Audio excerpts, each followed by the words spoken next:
Marketdən alıb hər gün yediyiniz bəzi qidaların kişilərdə cinsi həyatı məhv etdiyini bilirdinizmi? Bəli, yediyiniz bəzi qidalar eyni zamanda yanlış həyat tərzi vərdişləri bədəndə kişilik hormonu adlanan testosteronun aşağı düşməsinə, bu da özlüyündə halsızlıq, qarın bölgəsində piylənmə, cinsi istəksizlik, bəzən isə ereksiya problemi yaradır. İndi adlarını sadalayacağım qidaları tam qadağa kimi yox, ehtiyac siqnalı kimi qəbul edin. Diqqətiniz məndə olsun.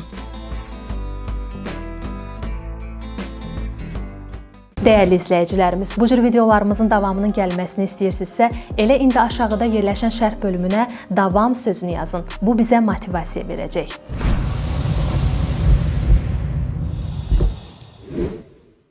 Birinci, həddindən artıq şəkər qəbuldur. Şirin qazlı içkilər, enerji içkiləri, paket şirələr, çoxlu şirniyyatlar və tərkibində şəkər olan hazır məhsullar bədəndə insulin yükünü artırır. Bu da zamanla artıq çəkiyə, qarın piylənməsinə və insulin müqavimətinə yol aça bilər.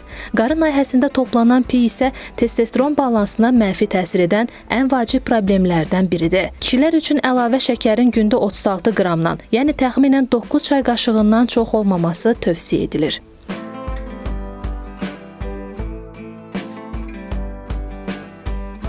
İkinci, fast food və ultra emal olunmuş qidalar. Bura aiddir burger, kartof qızartması, hazır soslar, paketli qəlyanaltılar, çoxlu duz və yağlı məhsullar. Bu qidalar birbaşa testosteron düşürücü bomba kimi təqdim olunmasa da, çəkinin artmasına, damar problemlərinə və metabolik sindrom riskinə səbəb olur. Testosteron üçün ən böyük təhlükələrdən biri də məhz budur. Bədəndə yağlanma artır, fiziki aktivlik azalır, insulin müqaviməti güclənir və hormon sistemi də zəifləyir.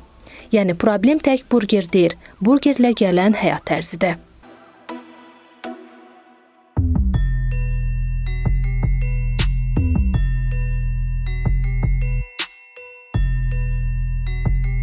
Üçüncü, həddindən artıq duzlu qidalar. Bura aiddir kalbasa, sosiska, hissə verilmiş ətlər, cipslər, turşu və paketli duzlu qidalar. Bu məhsullar qan təzyiqi və damar sağlamlığı üçün risk yaradır. Ümumiyyətlə, ereksiya təkcə hormon məsələsi deyil, həm də damar məsələsidir. Damar sistemi zəifləyəndə cinsi funksiyada da problemlər görünə bilər. Dünya Səhiyyə Təşkilatı böyüklər üçün gündə 5 qramdan az duz tövsiyə edirlər. Yəni, çox duz təkcə təzyiqi yox, dolayısıyla cinsi sağlamlığa da zərbə vura bilər.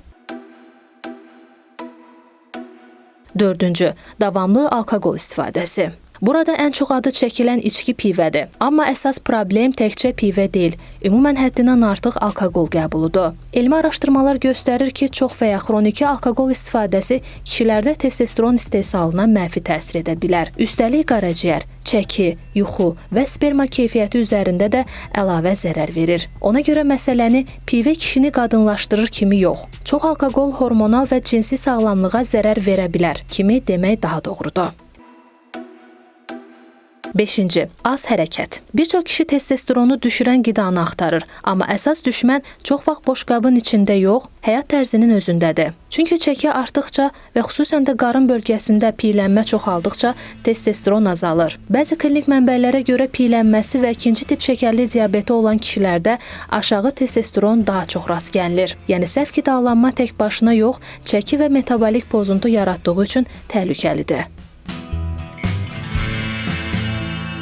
Altıncı, yuxu rejiminin doğru olmamasıdır. Bəli, bu qida deyil, amma məhz bu səbəbə görə bir çox kişi səhv istiqamətə baxır. Gec yatmaq, az yatmaq, gecə-gündüz rejimini qarışdırmaq testosterona ciddi təsir edə bilir. Yəni, səhərdən axşama qədər nə yeyim testosteron artsın sualını verib, gecə saat 3-də yatmaq özü-özünü vurmaq deməkdir. 7. Hər gördüyünüz məlumata inanmayın. İnternetdə çox vaxt deyilir ki, soya kişini zəiflədir, çuğundur qadın hormonunu artırır, kətan yağı kişiyə olmaz, süd testosteronu məhv eləyir. Amma elmi tərəfdən baxanda bu iddiaların xeyli hissəsi ya şişirdilib, ya da ki, güclü şəkildə sübut olunmayıb. Məsələn, soya ilə bağlı meta-analizlər kişilərdə ümumi və sərbəst testosteronda əhəmiyyətli azalma göstərmir. Kətanla bağlı meta-analizlərdə isə cinsi hormonlara əhəmiyyətli təsiri tapılmayıb. Ona görə qorxu ilə yox, sübutla danışmaq daha doğrudur.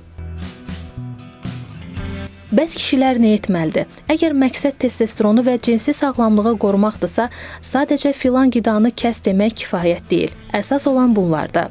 normal çəkiyə yaxınlaşmaq, qarın piylərini azaltmaq, əlavə şəkəri rasiondan çıxarmaq, duzu azaltmaq, emal olunmuş qidalardan uzaq durmaq, alkoqolu azaltmaq, yaxşı yatmaq və hərəkət eləmək. Bunlar həm testosteron, həm də ki damar sağlamlığı üçün ən real addımlardır. Çünki cinsi sağlamlıq təkcə hormonlar deyil, həm də ki qan dövranı, sinir sistemi, şəkər mübadiləsi və psixoloji vəziyyətdir.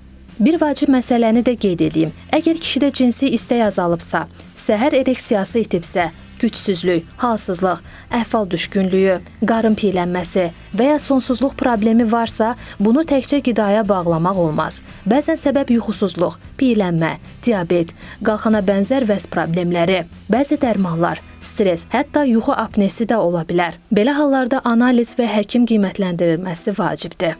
Yekun olaraq deyim ki, kişini zəiflədən tək bir məhsul yoxdur. Amma yanlış qidalanma və yanlış həyat tərzi birlikdə kişi hormonlarını və cinsi gücünü zəiflədə bilər.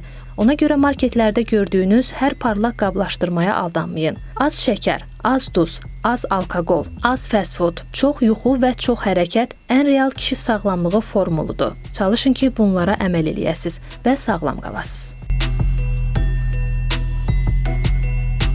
Belə dəyərli izləyicilər, bugünlük də bizdən bu qədər. Videolarımızın davamının gəlməsini istəyirsinizsə, aşağıda yerləşən bəyən düyməsinə basmağı və kanalımıza abunə olmağı unutmayın. Bizi həmçinin YouTube-dan, Facebook-dan, TikTok-dan və Instagram-dan da izləyə bilərsiniz. Bir bax yazıb axtarış verməyiniz kifayət eləyir. Növbəti videolarımızda görüşənədək. Hələlik.